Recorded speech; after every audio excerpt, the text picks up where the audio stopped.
خالد بن ولید جیسا کوئی بہادر تو کوئی قوم دکھائے۔ 134 جنگوں میں شامل ہوئے ہیں اور 134 جنگیں جیت کے دکھائی ہیں۔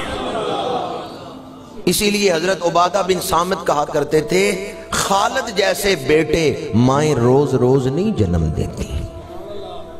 134 جنگوں میں شامل ہوئے، ساری جنگیں جیت کے، کوئی ایک جنگ بھی نہیں ہارے، بلکہ آپ کی موجودگی تو فتح کا نشان بن چکی تھی۔ جس لشکر میں خالد بن ولید شامل ہوتے دشمن پہ پہلے ہی روب طاری ہو جاتا تھا۔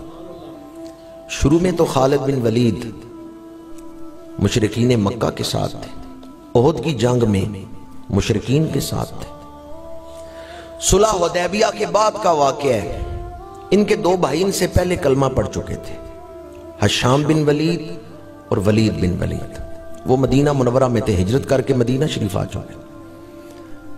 جناب ہشام نے خط لکھا حضرت خالد بن ولید کو، غلام کے ہاتھ رکا دے کے بھیجا کہ جاؤ جا کے میرے بھائی خالد کو یہ میرا پیغام دو۔ اس میں کیا لکھا تھا انہوں نے؟ اے خالد، تیرے جیسا عقل مند ابھی تک اسلام سے دور ہے، میں اس پر بڑا حیران ہوں۔ کیسے دعوت دی ہے انہیں اسلام کی، میں اس پر حیران ہوں کہ تیرے جیسا عقل مند، اس نے اسلام پہ غور ہی نہیں کیا۔ اگر تو عقل سے کام لیتا تو اسلام قبول کر لیتا، غور کر اسلام پر۔ جس طرح صحابہ نے اسلام کی تبلیغ کی ہے نا، ہم ان سے رہنمائی لیں تو ہمارے لیے اسلام کی تبلیغ کرنا آج آسان ہے۔ جو بھی عقل مند عقل سے کام لے گا وہ اسلام سے دور نہیں رہ سکتا۔ اسلام کی تعلیمات پر، اسلام کن چیزوں کی طرف بلاتا ہے، اسلام کن چیزوں سے روکتا ہے، اور پیغمبر اسلام محسن انسانیت کی سیرت کیا ہے۔ خالد بن ولید کہتے ہیں میرے بھائی نے خط لکھ کے میری توجہ اس طرف کروائی، صرف جذبات سے ہی کام نہ لو، عقل سے کام لو، دھیان دو اسلام کی تعلیمات کی طرف۔ خالد بن ولید کہتے ہیں اب میں نے غور کرنا شروع کیا، میرے دل میں اسلام کی محبت پیدا ہو گئی۔ میں نے جب حضور کی سیرت پر غور کیا، احد کا وہ منظر میرے ذہن میں آ گیا، جب ایک جتھا حضور کی طرف بڑھ رہا تھا، یہ مشرکین حضور پر تیر پھینک رہے ہیں، یہ نیزے لے کے حضور کی طرف بڑھ رہے ہیں، اور حضور کی پیشانی مبارک پہ زخم آیا ہے، تو آپ دعا کیا کر رہے ہیں؟ یا اللہ ان کو معاف کر دے، یہ مجھے پہچانتے نہیں ہیں۔ خالد بن ولید کہتے ہیں میرے دل میں احد کا وہ منظر یاد کر کے حضور کی محبت پیدا ہو گئی۔ ہم کیا کر رہے تھے اور اللہ کے نبی کیا کر رہے تھے؟ دشمن تیر برسا رہے تھے اور حضور دعا کیا کر رہے تھے؟ یا اللہ ان کو معاف کر دے، یہ مجھے پہچانتے نہیں، ان پر عذاب نہ نازل کرنا، یہ مجھے پہچانتے نہیں۔ حضرت خالد بن ولید کہتے ہیں پھر میں نے خواب دیکھا، میں ایک تنگ جگہ میں ہوں، تاریک جگہ میں ہوں، وہاں سے میں نکلا ہوں تو آگے کھلا میدان ہے، اس میں روشنی ہے، اس میں خوشبوئیں ہیں، اس میں ہریالی ہے۔ صبح اٹھ کے میں نے فیصلہ کیا یہ جو اندھیرا ہے نا یہ کفر ہے، جو روشن میدان ہے وہ اسلام ہے، یہ جو بدبو والی تاریک جگہ ہے یہ کفر ہے، اور وہ جو ہریالی والی خوشبودار جگہ ہے وہ اسلام ہے۔ میں نے فیصلہ کیا میں مدینہ شریف جاؤں گا اور اسلام قبول کروں گا۔ مکے سے نکلے، راستے میں عثمان بن طلحہ ملے، انہوں نے پوچھا خالد کدھر جا رہے ہو؟ کہا میں مدینہ شریف جا رہا ہوں رسول اللہ کی غلامی اختیار کرنا۔ عثمان بن طلحہ نے کہا اکیلے نہ جاؤ، مجھے بھی ساتھ لے جاؤ۔ کچھ آگے بڑھے تو حضرت عمر بن عاص، وہ بھی بڑے سپہ سالار تھے، بڑے شمشیر زن تھے، اور مصر کے گورنر رہے ہیں بعد میں۔ حضرت عمر بن عاص، انہوں نے پوچھا خالد کدھر جا رہے ہیں؟ انہوں نے بتایا میں مدینہ شریف جا رہا ہوں رسول اللہ کی غلامی اختیار کرنے کے لیے۔ حضرت عمر بن عاص نے کہا اکیلے نہ جاؤ، مجھے بھی ساتھ لے جاؤ، میں بھی گھر سے نکلا ہوں تو اسی نیت کے ساتھ نکلا ہوں۔ کتنے جوان ہو گئے ہیں، حضرت خالد بن ولید، حضرت عثمان بن طلحہ، حضرت عمر بن عاص، یہ مکے سے نکلے ہیں، ادھر مدینہ منورہ حضور صحابہ کی محفل میں بیٹھے ہیں۔ حضور نے فرمایا صحابہ مکے نے اپنے جگر کے ٹکڑے تمہاری طرف بھیج دیے۔ کیا نظر اللہ نے حضور کو عطا فرمائی، کیا شان اللہ نے حضور کو، کیا نگاہ عطا فرمائی ہے۔ وہ ابھی مکے سے نکلے ہیں اور جن پر اہل مکہ کو ناز تھا کہ خالد ہمارے ساتھ ہیں، عمرو بن عاص ہمارے ساتھ ہیں، میرے آقا کریم نے فرمایا جن کی قوت پر مکے والے فخر کرتے تھے، مکے کے وہ جگر آج مدینے کی طرف آ رہے ہیں۔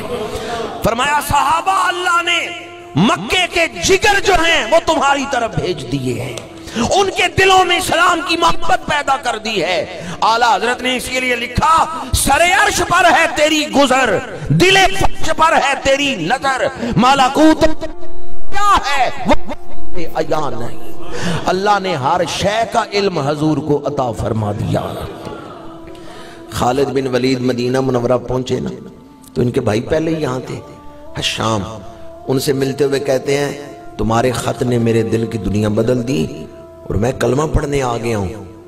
ان کے بھائی نے کہا تم سے پہلے حضور نے مجھے بتا دیا ہے کہ خالد آ رہا ہے کلمہ پڑھنے کے لیے، تمہارے بتانے سے اور آنے سے پہلے اللہ کے نبی نے مجھے بتا دیا ہے کہ 3 جوان آ رہے ہیں کلمہ پڑھنے کے لیے۔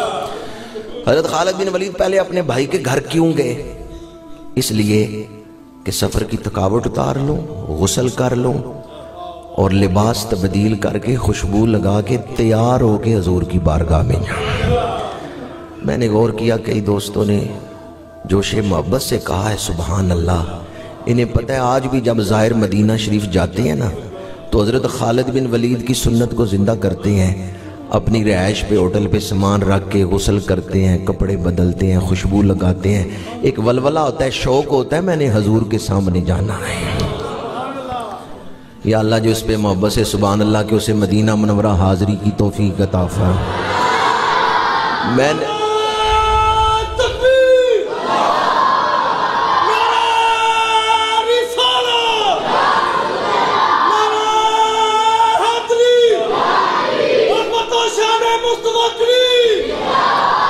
میں نے تو کئی لوگوں کو دیکھا ہے وہ یہاں سے نیا سوٹ مدینہ منورہ کے لیے سلوا کے لے جاتے ہیں، یہ سوٹ میں نے مدینہ شریف جا کے پہننا ہے، وہ نئے کپڑے سلوا کے لے جاتے ہیں کہ جب مدینہ منورہ جائیں گے پھر یہ سوٹ پہنیں گے۔ اللہ محبت کا یہ تعلق اور مدینہ منورہ کی بار بار حاضری سب کو نصیب فرمائے۔ حضرت خالد بن ولید غسل کر رہے ہیں، غسل خانے میں ہیں، ان کے بھائی حشام نے آواز دی کہ خالد جلدی کرو حضور تمہارا انتظار کر رہے ہیں۔ حضور نے قاصد بھیجا ہے، حضور تمہارا انتظار کر رہے ہیں۔ خالد بن ولید کہتے ہیں اب میرے جذبات پہ قابو نہ رہا کہ حضور میرا انتظار کر رہے ہیں، میرا جی چاہتا تھا جتنی جلدی ہو سکے میں دوڑ کے حضور کی بارگاہ میں پہنچ جاؤں۔